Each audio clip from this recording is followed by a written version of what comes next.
And this is able to collapse any government. Are you therefore worried, since you say that it's not only the trade unions and those from the left of the political spectrum, but also you say it's Islamist groups? Is it a concern to you that Ennahda, the Islamist party, has now been legitimized once again in Tunisia after so many years of being a banned group? I don't think that, I don't know exactly the policy of the Ennahda, because they are not very clear. They are outside, and they are taking many positions, so it's not, they are supporting sometimes the government, but sometimes they are not. And they are just waiting to awaken all the institutions in the country. And in the streets, they are supporting protesters. And there is a lot of money to support the protesters, and we don't know the origin of all this money, so anything is possible. Ahmed Bouazi, thank you very much indeed, talking to us from Tunis. Yemen's president's hit out at Israel and the United States, blaming them for orchestrating the opposition protests which he is facing. Ali Abdullah Saleh, the president's under increasing pressure. There'll be more protests in the capital, Sana'a, on Tuesday. Hashem Akhalbara sent us this from Sana'a. President Saleh offering a new explanation to the pro-reform movement sweeping the Arab world. A conspiracy, he says, led by the Israelis and the Americans to undermine the Muslim world.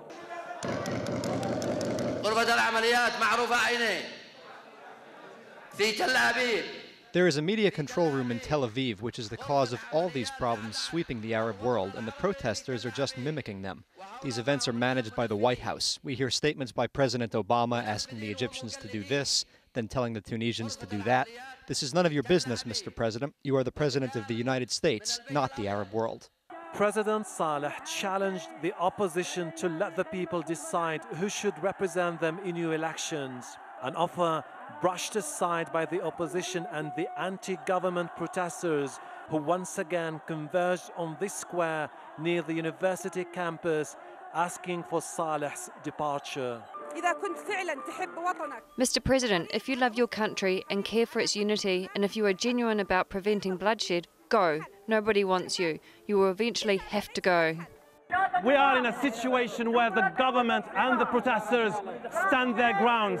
President Saleh has offered a reform package, but these people are telling him that this extraordinary build-up in anti-government momentum is a clear message to him that he has to go, and that he has to do that now. In what could be a significant blow to President Saleh, one of his main allies, powerful cleric Abdelmajid Zindani, has joined the anti-government protesters. Zindani told the crowd that the fall of what he described as repressive regimes in the Arab world is a prelude to a new era where Islamic rule will prevail.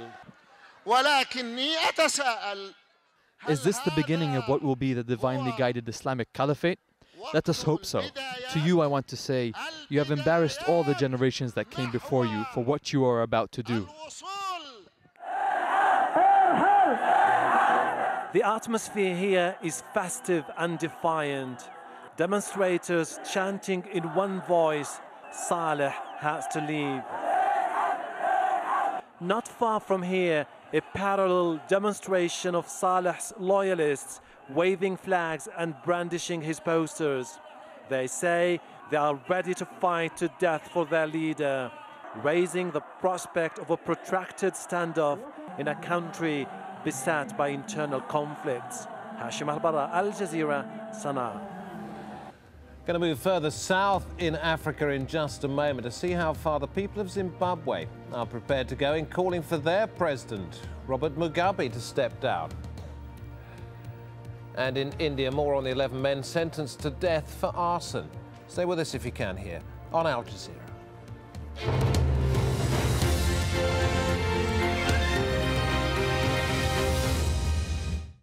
Over the Sea of Japan, as cool conditions persist, you'll find something to whet your appetite. Hello again. Well, we have had reports of tornadoes across the states, but now the weather system responsible is beginning to move away. It was this area of cloud here that gave us all our heavy downpours and some hail as well. But now, as it clears away, we'll just see it trailing its feet there over the extreme southern parts of Florida as we head through the day on Wednesday. Behind it, it's going to stay quite cool. So we're looking at a top temperature in Washington, D.C. of 14 and New York around 9. Meanwhile, further west, more wet weather piling in here from the Pacific. Some of that turning to snow, as you might expect, and still quite cool here. LA, they're just struggling to around 17 or 18 degrees during the day. Now, a bit further south, and there is a lot of sunshine to be found here, particularly through Cuba there and down through Haiti and the Dominican Republic. But we're not all seeing sunshine. Elsewhere, well, you can see through Nicaragua there and all the way down towards Colombia, there's quite a few outbreaks of rain around, and those over Colombia are going to be really very heavy, and there is the risk of seeing some flooding here. As we head up towards Europe, it's quite quiet for most of us and still fairly chilly. But in the Mediterranean, that's where we've got a very active area of low pressure. We're seeing incredibly strong winds out of this and very heavy downpours as well. And over the mountains in Italy, we are going to see more in the way of snow as well. Across the other side of the Mediterranean, there's also more in the way of wet weather there for Algeria. Qatar Airways, world's 5-star airline. A popular uprising that shook the country to its core. A defiant president under siege from his people. As the protesters took charge of the streets, we look back at the events that are changing Egypt.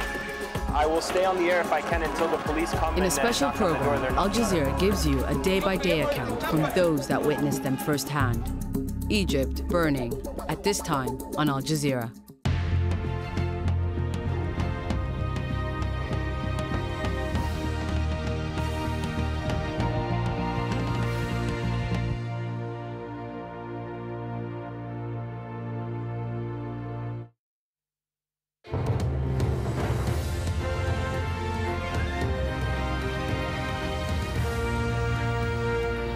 These are the headlines here on Al Jazeera. The United States and Britain are now considering imposing no-fly zones over Libya.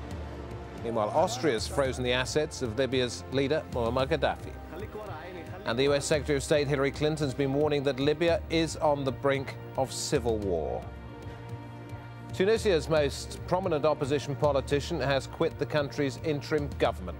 Ahmed Najib Chebi is the third minister to quit the cabinet in one day.